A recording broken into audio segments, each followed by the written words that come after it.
That's right, people, it's time for another reminiscing video from an old man gamer like me. Strap yourself in and feel the G's. And this story is basically just about when Halo 3 came out, and it was the first time I really got into Xbox Live and online video game in general, because I played a little bit online over friends' houses, and of course what you got to remember is in the late 90s, well in the 90s in general and early 2000s, not everybody played online with consoles, and I kind of not bothered with Xbox Live, with the original Xbox. I didn't play the original Halo 2 online multiplayer, and it wasn't until Xbox 360 a friend of mine asked why I'm not playing online, because I played cooperatively couch co-op with him with Halo 3, and I just basically said, oh, I'm not online, I think I was quite ignorant and just didn't know how to connect it, so he gave me a Ethernet cable and I connected it, and then that was it. That the beginning of the disease. I became hooked, and unfortunately when you're a young man back in, what was it, 2007, and you get a little bit addicted with things, especially if you have a girlfriend, and at that point a very possessive and clingy girlfriend.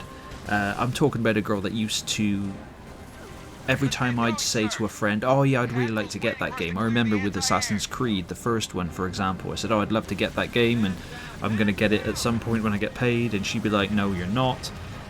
That's a huge red flag right there. I'd run far away if you meet anybody like that, male or female, it goes both ways. However, this girlfriend in particular, it all came to a boiling point when I became super addicted to Halo 3 and I played it all the time. I became very good at it. I was getting overkills all the time, and it was nothing. And I know a lot of gamers these days probably can do that, but back then, you know, there wasn't too many sweats around, and I wouldn't say I was a sweat. I really enjoyed the game, and I just became good at it through playing it. I wasn't trying to be the best.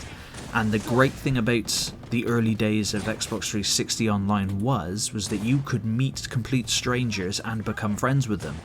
This day and age it's very difficult because everybody online is a douchebag, pretty much, or seems to be that case. It's very rare you meet someone online that you've never met before and they're a genuinely nice person. It does happen, but most of the time it's either a foul-mouthed little racist Call of Duty squeaker, or it's just someone who's just having a bad day and just wants to just shit on everybody. But I managed to meet a few awesome people and get in a clan and play a lot of games, did a lot of doubles, ranked doubles to get my rank up, because if I remember it rightly, with Halo 3 you had to win a few matches in a row to rank up, but if you lost you'd have to restart. You'd have to then win another couple to rank up again. It was something along those lines. However, it was a lot of time and effort that I wanted to put in, and the girlfriend was not very happy about that. So I remember her being sat there. Now, of course, I'm not in any way saying, oh, she was in the wrong. Not at all. I was in the wrong because I was meant to be spending time with somebody, and I was playing Halo 3, and it didn't go too well. And needless to say, a lot of arguments ensued and we went our separate ways.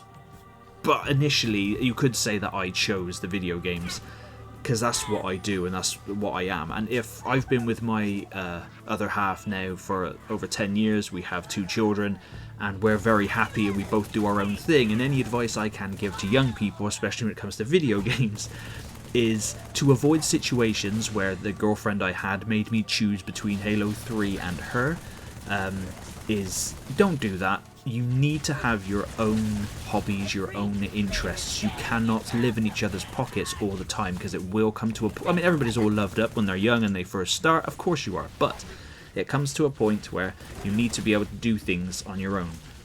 And like, we live together, we know we're in the house, we're not going anywhere. If we want one another, we go and get each other, we do watch films together, we eat together, you know, we have conversations, we talk, we do all that kind of stuff, you know, as a family, but we all do our own things. My daughter's recently just gotten into gaming and she's doing Minecraft and Roblox and she's loving life. My son, he's into Pokemon, he loves playing with his Pokemon toys and whatnot. He does have a Switch, but he's not particularly into it.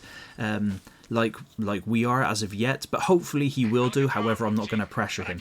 But my girlfriend, she plays video games, and she played video games before I even met her. She's still got her original Game Boy. She has her own Switch. She's great at Pokemon games.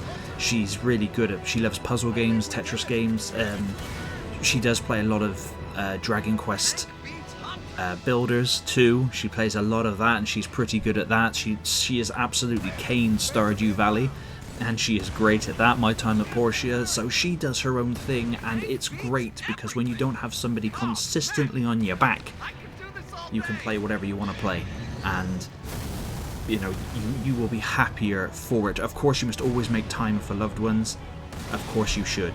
But back then, I don't know. We were both young. How old was I in 2007? I left school in 2004. So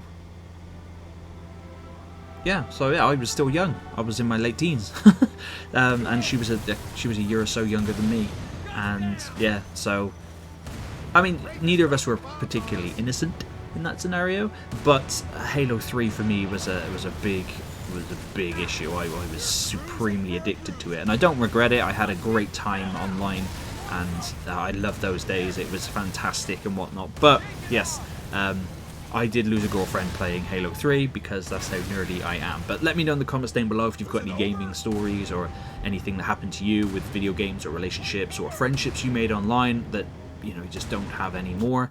And thank you very much for watching.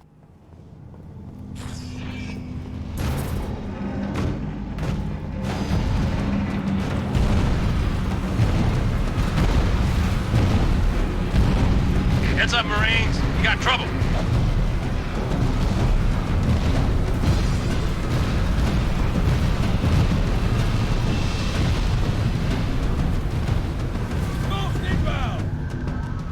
Sir, hog's all yours. Let's hit that hostile armor.